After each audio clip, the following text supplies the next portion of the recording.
one of these days he's actually going to play fake and he's going to throw downfield, because the way the Steelers do it, like, the certain team run drills, the only plays you can do are running plays or play action. And the defense knows that. And when Russ was coming in, it was just running plays. So, clearly they've been limiting his need to kind of scramble around, avoid a rush, even though nobody's going to touch him. But, yeah, maybe he's trending up for this week. We'll see when they get back out there tomorrow. But Justin Fields has not looked at all like a guy who's overwhelmed right now, learning a new offense, playing against dudes like TJ Watt and Joey Porter Jr. and Dante Jackson in the secondary. I mean, he looks like he's getting more comfortable by the day, and to me, it's a big step up from where he was in OTAs and minicamp. Brian, do you think that Russell Wilson needs to play on Friday? Do you think he will play, and do you think he needs to play Friday in their first preseason game? I don't think he will play at this point, Doran. I mean, just haven't seen anything other than one completion to Deuce Watts in live team scrimmage periods. Exactly. And then he doesn't – I don't think he needs to play yet. I think you should really want to see him at some point in preseason action. I mean, it would be a little bit hypocritical to me of Mike Tomlin if he doesn't try to take a look at Russ in the exhibitions. I mean, he's somebody who says he likes a physical camp and he likes to tackle in camp because you don't want to speculate on those kind of things before you get to the regular season. What's another one of his phrases? You can't box without sparring. So I wouldn't expect him to send Russ out there week 1 in Atlanta if he hasn't done any sparring with another team. I suppose that joint practice against the Bills could give some plausible deniability if he's able to go in that. But no, I thought all along before the calf problem, we'd see both guys in the preseason, even if it's just a little bit for Russ. And I don't know that that's going to take place Friday night, but at least they've got still got 2 more games after that. Doran, how's your coffee taste? Nah, mine's pretty good. This is really good. Really good. It's just going down. I'm gonna make another couple minutes. We have unlimited coffee here. I told Callis the same sub story off the air that I didn't have any coffee, and it wasn't like, oh, what happened, or like, can I Uber Eats you some Starbucks? Like, he's like, all right, I'll put you through. I'm like, okay. Just all business.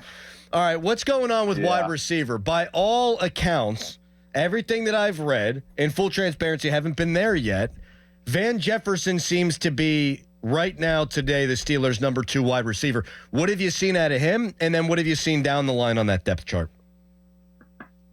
He really does. I've been pleasantly surprised by Van Jefferson. Like a lot of people, when they signed him, it's kind of like, all right, he's just a guy at this point in his NFL career. He'll be scratching and clawing to be the wide receiver 4 or 5 behind George Pickens, Calvin Austin, and, a guy that they draft and maybe somebody else.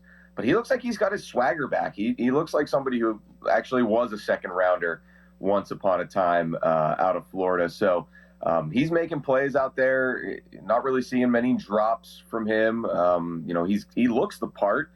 There's moments where he'll catch one in the end zone and I'm on the sideline, and before I can see the number, I'm like, is that George Pickens? And it's like, no, that's another guy who's maybe an inch shorter than Pickens, but similar frame to get the job done. So, yeah, I mean, he's showing that he's a vet. He's showing that he's a reliable target for Justin Fields. And I'd be pretty surprised at this point if anybody else is the Steelers' wide receiver number 2 come week 1. What's going on with the tackle spot? I've seen, obviously, Broderick Jones playing a lot of right tackle, as he did last year. Dan Moore Jr. at left. You're seeing Faltano get sprinkled in there a little bit. Does Dan Moore Jr. have a legit opportunity to really take over his spot that he's had over the last couple of years at left tackle, and Faltano being a backup at right?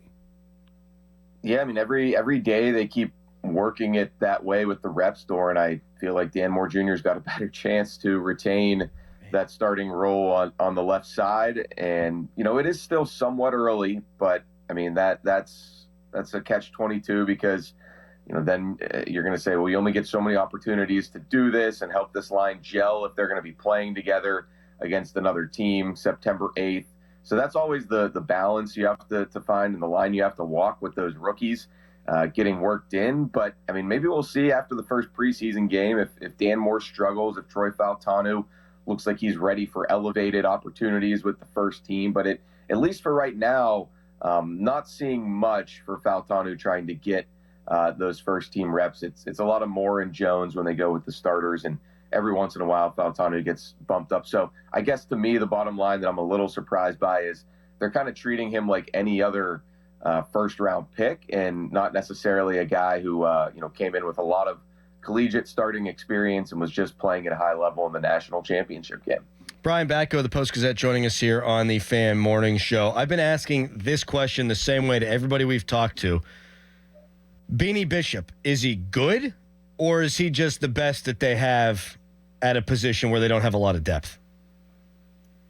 I think he's good. Obviously there are a lot of reasons why he went undrafted. He's 24, played at 6 seasons of college ball, and he's undersized. But for the Steelers, that's pretty much been their wheelhouse of slot corners over the years, whether it's, the undrafted types like Mike Hilton, who they sign off the scrap heap, or some of the free agents they go out and get, Arthur Millette, Chandon Sullivan, hardly big name players, but they seem to look for a certain type of feistiness and chip on the shoulder with those players. And Beanie Bishop brings that to the table, but it's nice that he also does bring athleticism, quickness, ball skills with the 4 interceptions last year and 20 PBUs. Granted, playing on the outside, going to the inside, it's nice to have those coverage abilities translate. But the big thing the Steelers have been looking for is, are you going to actually be able to bring guys down, stick your nose in there, tackle, blitz? Mike Tomlin's on him about that all the time.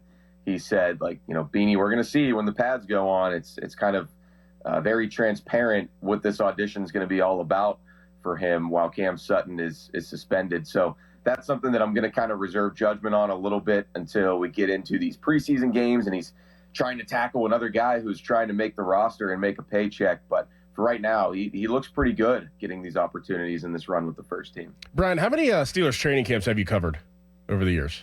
What is this for you? This might be my 6th year on the team, Doran, but obviously a couple of those were not at St. Vincent. There was, one at Acrisure, I think, and one on the south side. So it feels to me that this is a year, and just looking at the clips, we're obviously not there. It just seems like it's extra competitive. Especially you watch the backs on backers drills and things of that nature, and just watching some of the clips, it just looks like it's a different atmosphere. Do you feel that? Do you feel that there's like a different level of competitiveness this year?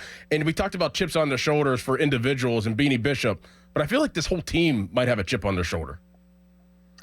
I do feel a different vibe around it. Maybe it's one of those things that it's recency bias, but I wrote about that yesterday in the Post-Gazette that I can't ever remember a week as chippy as last week. And, it always seemed to be Mike Tomlin smiling and presiding over it, whether it was backs on backers or whether it was, one of those skirmishes between the two sides when they're putting the pads on and tackling. I mean, I think if you want to look at it optimistically, it could be Mike Tomlin still getting through to these guys and the next generation of Steelers who are going to set the tone for what they do this year, the following season, even beyond that, when you think of guys like Jalen Warren, Patrick Queen. I mean, Najee Harris still on the team for this year and is going to be a key piece. But yeah, I mean, Darnell Washington, Alex Highsmith, Nick Herbig, they want to make sure these guys are, battle tested, and a lot of those,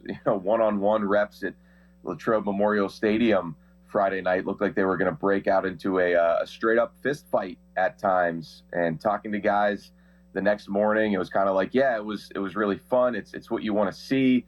It's camp. But then we end up talking to each other in between the reps, and offense and defense are bouncing ideas off of each other. And tight end Michael Pruitt, who's in his 10th year in the league, he's been on a bunch of different teams. He's like, I don't think I've been somewhere where the offense and defensive guys are always kind of picking each other's brains when they have the chance. And that's probably one of those hidden benefits that Tomlin always likes to talk about by having the destination camp out in Latrobe. Love it. Nice. Batko, get yourself some coffee, man. Appreciate you coming on with us today. No problem, guys. We'll see you. Take it easy. Thank you. Brian Batko of the Pittsburgh Post-Gazette.